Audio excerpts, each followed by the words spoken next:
সবাইকে ধন্যবাদ। Welcome to IT মোবিডি একাডেমি অফ আইসিটি। আমরা আজকে দেখব অন্যতম আমাদের গত লেকচারেরই বাকি কিছু অংশ, সেলুলার নেটওয়ার্কের ধারণা। গতদিন আমরা সেলুলার নেটওয়ার্ক নিয়ে কথা বলেছিলাম এবং সেলুলার বলতে আমরা ছোট ছোট ছোট ছোট সেলে ভাগ করা একটি নেটওয়ার্ক, অর্থাৎ গোটা একটি দেশকে বা গোটা একটি অঞ্চলকে আমি ছোট ছোট ছোট ছোট সেলে ভাগ করে নিচ্ছি। এই সেলে ভাগ করাটা নিয়ে তোমাদেরকে প্রশ্ন করেছিলাম যে আমরা কেনই বা এরকম ষড়ভুজাকৃতির বা বেঞ্জিন আকৃতির এরকম, যে এটার সাথে আরও একটি সেল রয়েছে, এটাকে যদি আর একটু সুন্দর করে আঁকি এরকমভাবে, কী হবে এটা, এরকম এরকম এরকমভাবে আমরা কেন ভাগ করব। দেখো, এরকমভাবে যদি আমি উত্তরটি দিচ্ছি যে ষড়ভুজাকৃতির আকৃতিতে যখন আমরা ভাগ করতে যাচ্ছি এরকমভাবে, তখন কিন্তু আমার কি হচ্ছে না, মাঝখানে কোনো ফাঁকা জায়গা থাকছে না। অর্থাৎ প্রত্যেকটা জায়গাতেই এই যে বর্ডার লাইনের এই পাশে অথবা এই পাশে, এই পাশে অথবা এই পাশে, এই পাশে এই পাশ, প্রত্যেকটা জায়গা আমার সুন্দরভাবে ফিল আপ হয়ে যাচ্ছে। কিন্তু আমি যদি এরকম গোল্লা আকৃতি করতাম বা গোলাকার আকৃতির করতাম, তো এই যে মাঝখানের কিছু অংশ ছিল যেগুলো আসলে আমাদের সিগন্যাল পাওয়া যেত না। হ্যাঁ, সুন্দর করে যদি গোলাকার এরকম খুব সুন্দর করে বৃত্তাকার করতাম, তাহলে যে মাঝখানের এইখানে ধরো লাগানো, বাট মাঝখানের অংশটুকু, এই যে মাঝখানের যে অংশটুকু থাকতো, এইগুলো আমাদের কি হতো, নেটওয়ার্কের বাইরে চলে যেত।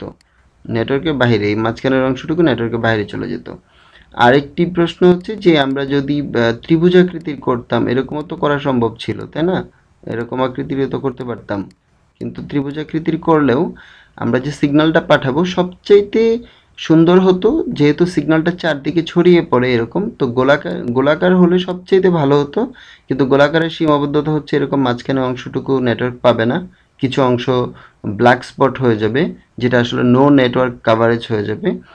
আর ষড়ভুজাকৃতিরটা হচ্ছে গোলাকারের সবচেয়ে কাছাকাছি। চতুর্ভুজাকৃতির করলেও আমাদের কি হতো, যে খুব সুন্দর করে সাজাইতে পারতাম, কিন্তু মাঝখানে যদি আমি একটা টাওয়ার বসাই বা বিটিএস বসাই, যেটা তোমরা আপাতত টাওয়ার নামেই হয়তো বা আমরা সবাই চিনি, বাট এটার অ্যাকচুয়ালি টেকনিক্যাল নেম হচ্ছে বিটিএস, আমরা এটা পরে দেখব। তো এখান থেকে আমার এই এই বিন্দুটার দূরত্ব সবচেয়ে বেশি হয়ে যাবে, আবার এই বিন্দুটা কাছে হবে, বাট সিগন্যাল সবসময় সব দিকে ছড়ায় থাকতে চায়। এই জন্য মূলত যে সব জায়গায় ছড়াবে এবং একটা অ্যান্টেনা বসালে সে যাতে মোটামুটি সব অঞ্চল কাভার করতে পারে, এরকম সমানভাবে কিছুটা গোলাকার হলেও, কিন্তু সেইভাবে এই প্রত্যেকটা কর্নারে যদি আমি একটা অ্যান্টেনা বসাই, তার তিনটা সেল তিনটা অ্যান্টেনা দিয়ে কাভার করতে পারবে। এইভাবে পুরো অংশটুকু কাভার করার চেষ্টা করা হয়। অন্য কোনো আকৃতির, যদিও আমি আবারও বলছি, যদিও বাস্তবে তুমি যদি কোনো নেটওয়ার্ক দেখো, তাহলে কোনো নেটওয়ার্কই এরকম সুষ্ঠুভাবে সুন্দরভাবে ষড়ভুজাকৃতির সাজানো না। কারণ হচ্ছে রেডিও সিগন্যাল অনেক সময় কোথাও অনেক দূরে চলে যাবে, আবার কোথাও কাছে রাখতে হবে, এটা অনেক ব্যাপার আছে, সেটা আমাদের জানার উদ্দেশ্য না। মোট কথা হচ্ছে ষড়ভুজাকৃতিটা অন্য যে কোনো আকৃতির চাইতে সবচাইতে ভালোভাবে আমাদেরকে উদ্দেশ্যটা সার্ভ করতে পারে। তো এটাকেই যদি আরেকটু আমি বইয়ের চিত্রে দেখি, তাহলে দেখো এখানে খুব সুন্দর করে ষড়ভুজাকৃতির কিছু সেল আঁকা হয়েছে এবং প্রত্যেকটা মাঝখানে একটা করে অ্যান্টেনা বসানো হয়েছে, অর্থাৎ একটা করে বিটিএস বসানো হয়েছে। এই বিটিএসগুলো কি করবে, এখানে সিগন্যাল রেডিয়েট করবে, এইখানে সিগন্যাল রেডিয়েট করবে, এই বিটিএসটা এইখানে সিগন্যাল রেডিয়েট করবে চারপাশে, এবং এইখানে যে মোবাইল ফোন আছে তারা নেটওয়ার্কের আন্ডারে চলে আসবে। এই কথাগুলো আমরা আগের দিন বলে এসেছি। তো গুড, আমরা এরপরে আজকে দেখব আরেকটা জিনিস, যে মোবাইল নেটওয়ার্কে আমরা তার আগে বলে নিই যে মোবাইল নেটওয়ার্ক, আমরা যে ধরনের মোবাইল, তোমাদেরকে আগেও আমি শেয়ার করেছি এই ইনফরমেশনটা, যে মোবাইল, আমরা যে ধরনের মোবাইল ফোন ইউজ করি সেটি আসলে কি নাম, GSM, global system for mobile communication. আরেকটি রয়েছে কি, সিডিএমএ, তোমরা এটার ফুল মিনিং জানবে, মনে থাকবে আশা করি। একমাত্র বাংলাদেশে সিটি সেল হচ্ছে সিডিএমএ টেকনোলজি, তোমাদেরকে আগেও আমি বলে এসেছি, সো আমি বারবার রিপিট করছি না।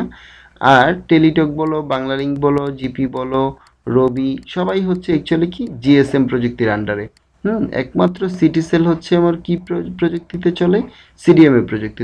দু ধরনের প্রযুক্তি, এটা কি জন্য আলাদা সেটা কিছু সুবিধা অসুবিধা রয়েছে, জিএসএম এর কিছু সুবিধা রয়েছে, সিডিএম এর কিছু সুবিধা রয়েছে, আবার এটার কিছু অসুবিধা রয়েছে, এটারও কিছু অসুবিধা রয়েছে, এগুলো আমরা দেখব পরে। তার আগে আমরা আজকে দেখব যে আমাদের অ্যাকচুয়াল আরেকটা জিনিস দেখি, সেটি হচ্ছে যে আমাদের নেটওয়ার্কে, মোবাইল ফোন নেটওয়ার্কের কি কি যন্ত্রপাতি থাকে। একটু যদি আমরা দেখে আসি যে আমাদের মোবাইল ফোন নেটওয়ার্কে কি কি যন্ত্রপাতি থাকে। দেখো, আমরা যে ফোনটাতে কথা বলবো সেটি তো আমাদের লাগবেই। এরকম একটি মোবাইল স্টেশন আমরা যেটাকে বলে আসছি, যেটা অ্যাকচুয়ালি আমাদের মোবাইল স্টেশন। হুম এই মোবাইল স্টেশনের পরে আমাদের যে যন্ত্রপাতিটা লাগবে সেটি হচ্ছে এই মোবাইল স্টেশন কোনো না কোনো সেলের আন্ডারে থাকবে, এবং সেই সেলটা কোনো না কোনো বিটিএস দ্বারা, অ্যান্টেনা দ্বারা, এটা আসলে অ্যান্টেনা ছোট করে দেখানো যদিও প্রতীক অর্থে, এখানে অনেকগুলো অ্যান্টেনা রয়েছে, তার 3টা বা 4টা বিভিন্ন সেল। একটা অ্যান্টেনা, একটা টাওয়ারের আন্ডারে অনেকগুলো সেল থাকে, 3টা বা 6টা সেল থাকে, মিনিমাম 3টা থাকে, 4টা 5টা 6টাও থাকে অনেক সময়। তো এই একটা মোবাইল স্টেশন, এটাকে আমরা বলছি কি মোবাইল স্টেশন। আমরা নামগুলো যদি দেখি পরে আরও দেখব। মোবাইল স্টেশন, তারপরে এইটা হচ্ছে বিটিএস, বেস ট্রান্সিভার স্টেশন, যেটাকে আমরা টাওয়ার বলি। আমি তোমাদেরকে নামগুলো পরে একসময় দিয়ে দিচ্ছি। এটাকে আমরা বলি টাওয়ার, বা এটার মধ্যেই থাকে অ্যান্টেনা। মোবাইলেও আমার একটা অ্যান্টেনা থাকবে। আর এই যে বিটিএসগুলো রয়েছে বা টাওয়ারগুলো রয়েছে, এগুলোকে কন্ট্রোল করে কি তার বস আছে একজন, মানে তার ম্যানেজার। সেই ম্যানেজারটাকে বিএসসি। বিএসসির ফুল মিনিং কি, বেস স্টেশন কন্ট্রোলার। আমি তোমাদের এই জিনিসগুলো খুব বেশি দরকার হবে না, বাট আইডিয়া দিচ্ছি। বিএসসিগুলোকে কে কন্ট্রোল করে, এমএসসি, মোবাইল সুইচিং সেন্টার। হ্যাঁ, তোমরা আগেকার দিনের পিএসটিএন সিস্টেমে যদি তোমরা টিএনটি যে টেলিফোন সিস্টেম ছিল, টিএনটি বা এখন যেটা বিটিসিএল, সেটাতে তোমরা ওই কোনো এক্সচেঞ্জ সেন্টার যেটা থাকতো, এক্সচেঞ্জ ওখানে আসলে আমরা আগে কি করতে হতো, তোমরা যারা পুরোনো দিনে কল করে বা আমাদের পুরোনো যারা কথা বলে অভ্যস্ত ছিলেন বা প্রয়োজনে কথা বলতেন, তাদেরকে ফোন করে তাদেরকে জিজ্ঞেস করে জেনে নিও, যে আগে ফোন করে জেনে নিতে হতো বা বলতে হতো যে আমার এত নাম্বারে একটু সংযোগটা দিয়ে দেন।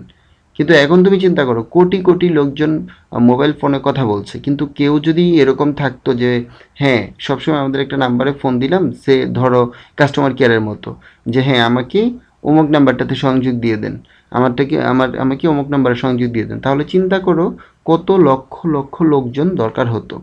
এবং আগেকার দিনে এত বেশি সংখ্যক টেলিফোন ব্যবহারকারী ছিল না, যার ফলে ম্যানুয়াল সুইচিং, মানুষ দ্বারা সুইচিং করা সম্ভব হতো। কিন্তু এখন যেখানে কোটি কোটি ব্যবহারকারী, সেখানে যদি এই যে মোবাইল সুইচিং সেন্টার, যেটা এমএসসি, মোবাইল সুইচিং সেন্টারটা আসলে একটি পুরোপুরি কম্পিউটার নিয়ন্ত্রিত। এর নিজস্ব কিছু যন্ত্রপাতি রয়েছে, সে জানে অ্যাকচুয়ালি যে তুমি কার কাছে কল করছো। হুম তো সেই অনুযায়ী তোমার এই যে HLR, হোম লোকেশন রেজিস্টার, আমি নামগুলো জাস্ট তোমার এমনিতেই বলছি, তোমাদের মনে রাখতে হবে না। Home location register, visitor location register, equipment identification register, authentication centre, পিএসটিএন।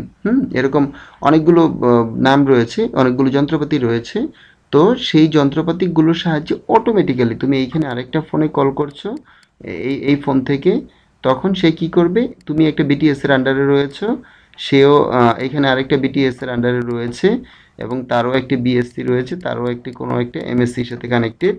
তো সে কি করবে, এই কলটাকে পুরো রাস্তা দিয়ে এদিক দিয়ে ঘুরে এসে এদিক দিয়ে এই মোবাইলে চলে আসবে কল অটোমেটিক্যালি, এবং খুব অল্প সময়ের মধ্যে। দেখো, একটা ফোন থেকে আরেকটা ফোনে কল করতে অনেক রাস্তা এবং অনেক দূর ঘুরে আসতে হয়, কিন্তু সবগুলো সুইচিং হয় চোখের নিমেষে। এক মুহূর্তের মধ্যে আমি যাকে ফোন করছি তার ফোনে রিংটোন বেজে উঠছে, এবং সে যদি রিসিভ বাটনে চাপ দেয় তাহলে সে রিসিভ করে কথাও বলা হচ্ছে। কিন্তু এর মধ্যে অনেকগুলো স্টেপ রয়েছে, যেমন তোমার ফোন থেকে প্রথমে সিগন্যালটা যাচ্ছে বিটিএসে, বা রেডিও বেস স্টেশন বলা হয়, বা বেইজি স্টেশন বলা হয়, এটাকে অনেক সময় বিএস বলা হয়, বেস স্টেশন। তারপরে বেস স্টেশন থেকে যাচ্ছে তার এই বেস স্টেশনটা যে কন্ট্রোলারের আন্ডারে রয়েছে, বেস স্টেশন কন্ট্রোলার। তারপরে এই বেস স্টেশন কন্ট্রোলারটা আবার একটা এমএসসির আন্ডারে রয়েছে, কোনো একটা সুইচিং সেন্টার। হ্যাঁ, এমএসসি মানে মোবাইল সুইচিং সেন্টার। এই কোনো একটা মোবাইল সুইচিং সেন্টার আন্ডারে, সেইখান থেকে বলে দিচ্ছে তুমি যাকে ফোন করছো, এই যে এই সিস্টেমটা সহযোগিতায় সে জানে তুমি যাকে ফোন করছো সে আসলে কোন জায়গায় রয়েছে, কোন বিটিএস এর আন্ডারে এই তুমি যাকে ফোন করছো সে আসলে কোন বিটিএস এর আন্ডারে রয়েছে। সে তখন তার তথ্যটা নিয়ে এদিক দিয়ে তার কাছে পাস করে দেয়, আবার কোনো বিএসসিতে যায়, আবার কোনো বিটিএসে যায়, এবং ফাইনালি ওই যে ব্যক্তিটা তোমার, যাকে তোমার কাঙ্ক্ষিত ব্যক্তি যাকে তুমি ফোন করছো তার কাছে যায়। এটি হচ্ছে আমাদের একটি মোবাইল নেটওয়ার্কের মোটামুটিভাবে পরিচিত যন্ত্রপাতি। তাহলে দেখো আমাদের কি কি জিনিস থাকছে। প্রথমত হচ্ছে আমাদের, আমরা যদি একটু ইংরেজিতে লিখি জিনিসগুলো, হুম, যে প্রথমত রয়েছে আমাদের বিটিএস, এমএস। আমি জিনিসগুলো তোমাদেরকে একটু লিখে দিচ্ছি, তোমরা তারপর নোট করে নিও। এমএস হচ্ছে কি আমাদের মোবাইল মোবাইল মোবাইল স্টেশন। তারপরে আমাদের কি রয়েছে বিটিএস। বিটিএস হচ্ছে আমাদের বেস ট্রানজিভার, TRANSCEIVER স্টেশন। এটাই আসলে আমরা মোবাইল ফোনের টাওয়ার, যেটাকে আমরা মোবাইল টাওয়ার বলি। মোবাইল টাওয়ার, টাওয়ার এটা। তারপরে আমাদের কি রয়েছে বিএসসি। বিএসসি মানে হচ্ছে কি বেস স্টেশন কন্ট্রোলার, কন্ট্রোলার। তারপরে রয়েছে কি এমএসসি। আমি নামগুলো তোমরা এমনিতেই আগ্রহের জন্য, তোমাদের কিউরিসিটির জন্য, মোবাইল ফুল নেম হচ্ছে mobile switching, mobile services and switching centre. এটাই লিখি আমি, mobile services and switching centre, centre CNTR লিখলাম। তারপর VLR, visitor location register, HLR, home location register. তারপর হচ্ছে তোমার AUC, এটা হচ্ছে অথেন্টিকেশন সেন্টার। তুমি আসলেই কি এই যাকে ফোন অথেন্টিকেশন সেন্টার, তুমি যেখানে যে নেটওয়ার্কের আন্ডারে কথা বলছো, তুমি সত্যি সত্যি কি এই নেটওয়ার্কের সিম ইউজ করছো কিনা, বা তোমার তুমি বৈধ ইউজার কিনা, সেগুলো চিন্তা করে তারপরে রয়েছে তোমার কি আরও কিছু জিনিস থাকে। আর কিছু জিনিস আমরা, আরেকটা জিনিসের নাম শুনে রাখো just, PSCN, public switched telephone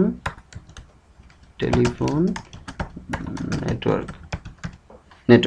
এই জিনিসগুলো আমাদের কিছুটা পরিচিত হব আমরা, জাস্ট নাম জানার জন্য। মোবাইল স্টেশন, প্রথমেই রয়েছে মোবাইল স্টেশন, যেটি আমার এই যে ফোনের আমার যে হ্যান্ডসেট রয়েছে, এটা হচ্ছে মোবাইল স্টেশন। তারপরে আমার এইখানে যে টাওয়ারটি রয়েছে, সেই টাওয়ারটি হচ্ছে আমাদের বিটিএস। এটা আসলে বিটিএস এর এখানে একটি রুম থাকে, তার একটি ক্যাবিনেট থাকে, তারও কিছু যন্ত্রপাতি থাকে। বিটিএস মানেই শুধু টাওয়ার না, তার নিচে একটি যন্ত্রপাতি রয়েছে, যন্ত্রপাতির রুম রয়েছে। এই বেস স্টেশন কন্ট্রোলারটাও একটি রুম, সেখানে অনেকগুলো যন্ত্রপাতি থাকে কম্পিউটারাইজড। তারপরে সুইচিং সেন্টারটা অনেক বড় একটি রুম, এখানে অনেক যন্ত্রপাতি থাকে। এবং তুমি জানবে যে এগুলো আসলে অনেক দামি দামি যন্ত্রপাতি থাকে, এবং অনেক আপডেটেড টেকনোলজি এখানে ব্যবহার করা হয়।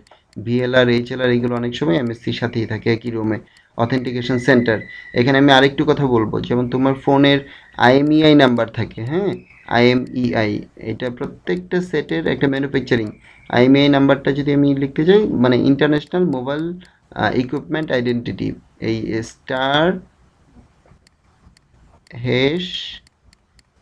#06#, এটা যদি কোনো মোবাইলে প্রেস করা হয়, তাহলে সেই মোবাইলের IMEI নাম্বার দেখা যাবে, যেটার মধ্যে আসলে কে ম্যানুফ্যাকচার করেছে, কবে ম্যানুফ্যাকচার করেছে, এই নাম্বারটা দিয়ে, এবং কোন কোম্পানির কোন দেশে থেকে ম্যানুফ্যাকচার করা, সব কিছু জানা যাবে এটা থেকে। পাবলিক সুইচ টেলিফোন নেটওয়ার্ক হচ্ছে আমাদের কি, যেমন PSTN সার্ভিস, যেমন তোমার অনেকগুলো PSTN আছে বাংলাদেশে, BTCL এর একটি PSTN রয়েছে, এরকম অনেকগুলো PSTN আছে। আর আরও কিছু ছিল, তো এখন আপাতত BTCL এর নামটাই পরিচিত হও। তো এই জিনিসগুলোর মাধ্যমেই কল করা হয়। তুমি আরেকটা জিনিস আমরা আগ্রহের জন্য বলি, যেহেতু মোবাইল স্টেশন হয়তো বা সবার আগ্রহ থাকতে পারে, যে আমি যদি এইখানে একটি মোবাইল থেকে তুমি একই রুমে, বা তোমার পাশের রুমের একটি বন্ধুকে তুমি ফোন করো, তাহলেও কিন্তু সে একইভাবে MSC ঘুরে আসবে। এমন না যে তুমি এই ফোন থেকে এই ফোনে কল করছো, ব্যাপারটা এরকম না। তুমি যখন এইখান থেকে কল করবে, তুমি যে অ্যান্টেনা, দুইজনই হয়তো বা একই অ্যান্টেনার, একই টাওয়ারের আন্ডারে রয়েছে, এখানে দুইজন হয়তো বা একই টাওয়ার আন্ডারে, বাট এটা আরেকটাতে BSC-তে যাবে, তারপর একটা MSC-তে যাবে। এখানে এটা একটা BSC, এটা একটা BTS, এটা একটা MSC। তুমি যদিও তাকে ফোন করছো, বাট তুমি আর তোমার ফোনটা যখন এই ব্যক্তিটাকে করছো, তখন তুমি আসলে এইখান থেকে সরাসরি BTS-এ পাঠাচ্ছ, BTS থেকে যাচ্ছে এইখানে, এইখান থেকে যাচ্ছে এইখানে। তারপর MSC দেখবে যে যাকে তুমি ফোন করছো সে আসলে তার লোকেশনটা কোথায়। ওই যে আমি VLR HLR বলছিলাম, ভিএলআর থেকে সে দেখবে তার এই ব্যক্তিটার লোকেশন কোথায়। তখন সে দেখবে যে না, তুমি যাকে ফোন করেছো সে আসলে তোমার কাছাকাছি, অর্থাৎ এই বিটিএস এর আন্ডারে রয়েছে। তখন সে কি করবে, এই পাথ ধরে আবার এর কাছে পাঠাবে এবং এটা থেকে তোমার কথাটা তার কাছে পৌঁছে যাবে। এইভাবে হচ্ছে কমিউনিকেশন হয়। আর অনেক সময় যদি হয় তুমি অন্য একটা বিএসসির আন্ডারে রয়েছো, এখানে তুমি যাকে ফোন করেছো সে হয়তো বা এখানে আরেকটা এমএসসি রয়েছে, আরেকটা বিএসসি রয়েছে, আরেকটা বিটিএস রয়েছে। তুমি যাকে ফোন করছো সে হচ্ছে এইখানে অন্য একটা জায়গায় রয়েছে। তখন তোমার কলটা কি হবে, এখান থেকে এএমএসসি থেকে এইখানে আসবে, এটা থেকে এটাতে আসবে, এখান থেকে এই টাওয়ারে আসবে, এটা থেকে তার আন্ডারে চলে যাবে। এটা এমএসসি, এটা ধরো বিএসসি, এটা হচ্ছে বিটিএস।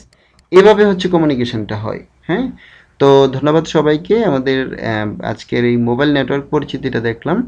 তো আমরা এরপরে আরও অন্যান্য কিছু জিনিস দেখব। জিএসএম এর সুবিধা অসুবিধা দেখব, এই জিএসএম সিডিএম এর সুবিধা অসুবিধা দেখব। এইগুলো দেখে তারপর আমরা পরবর্তী সামনের দিকে আগাবো। সবাইকে ধন্যবাদ। আইটি মোবিড একাডেমি অফ আইসিটির পক্ষ থেকে আবারও ধন্যবাদ জানিয়ে শেষ করছি।